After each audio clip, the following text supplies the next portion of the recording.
Business today actually is very good compared to a year ago. I think a year ago we were in the abyss. I hope that was the abyss, but last year we're coming out of half a year of protest or half a year or more of protest, then we straight into the pandemic. So last year when the things were unclear, customers didn't know where it was safe to go, not safe to go. The government wasn't sure what to do about policy making. So last year was probably the worst period of my career, and I went through SARS as well through my working life. This year, things have definitely bounced back. I think there's been a rebalancing, and people have come out and started to realize that there's a way to spend now locally. Where are you finding the strength? Is it in F&B, food and beverage? Is it in retail? So for us, our business, we wear a few hats. One is landlord, and the other is as a F&B operator. So as a landlord, we luckily we're not exposed to a lot of retailers. Definitely retail is still very bad because that was mostly driven by mainland Chinese shoppers, especially the luxury end of it. But F&B now, I think it really has come back, at least the top end of the F&B. The people that normally would fly around, to Tokyo, Bangkok, Paris, whatever, they can't do that now. So they're happy to find ways to spend locally. You've probably had a high turnover rate, though, of tenants? Last year there was some turnover, but we, as a landlord, we try our best to work with our partners, which is our Right. tenants, to make sure that they can get through where it makes sense and where it's possible. As far as rent breaks and things like that? Right. I mean, on average, I've seen some numbers from other media and the government, 20, 30% down. Is that in the ballpark? Yeah, that's fair to say. For us, although occupancy now has come up, we're at 98% occupancy. So, we did spend the end of last year trying hard to kind of reformulate our trade mix, and we realized that health and wellness, obviously with a pandemic, that's what people care about now. Right. So put in some more health and wellness operators. That's the key, is to adapt or die, right? Yeah. So what was your biggest change? You didn't just wait for the people to come back for policy to change. You must have had a pivot. What was your strategy? The pivot was, over a year. So it was a year of pivoting. We pivoted a few times during that year.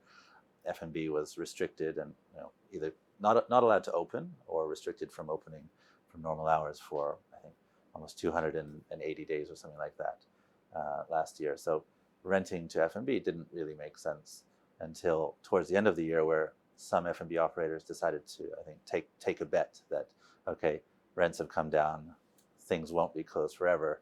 Let's make some deals. But I think what the pandemic did do for us as a business, it did allow us to kind of rebalance things, look at what works, what doesn't work, kind of cut some of the fat, and then really go back to making sure that things like customer, say, loyalty programs are working, or employee benefit programs and things like that. What direction do you want to take LKF?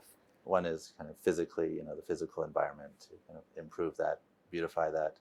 Redeveloping different parts of the area is important, but then also continuing to work on trade mix and health and wellness now is very important to people. So it's not just about drinking till late hours at night. There's also a daytime component to it as well. Mainland China is of course a big opportunity.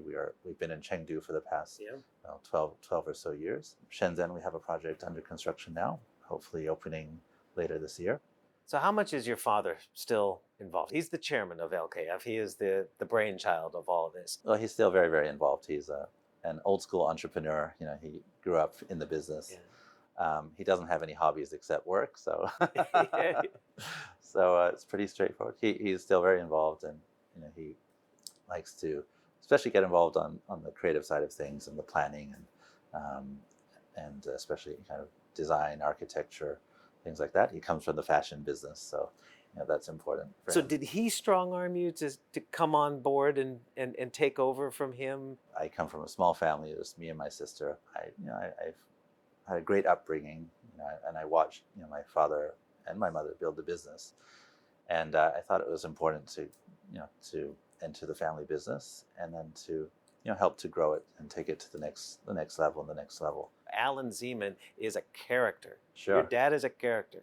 He was a big risk taker back in the early 80s. He saw this area, Lan Kwai Fong. I believe this tower was some traditional Chinese supermarket or something like that. There was flower markets and this and that. He had a vision and took a big risk. I think he borrowed about $4 million or spent about $4 million on the first plot of land Sure. and then went from there. Are you Yeah. a risk taker I think in a very expensive city? I think we're both calculated risk takers. Okay. So, his advice has always been cover the downside. If you cover the downside, then it's not so much of a risk. So, yeah, I think in that sense we're very similar.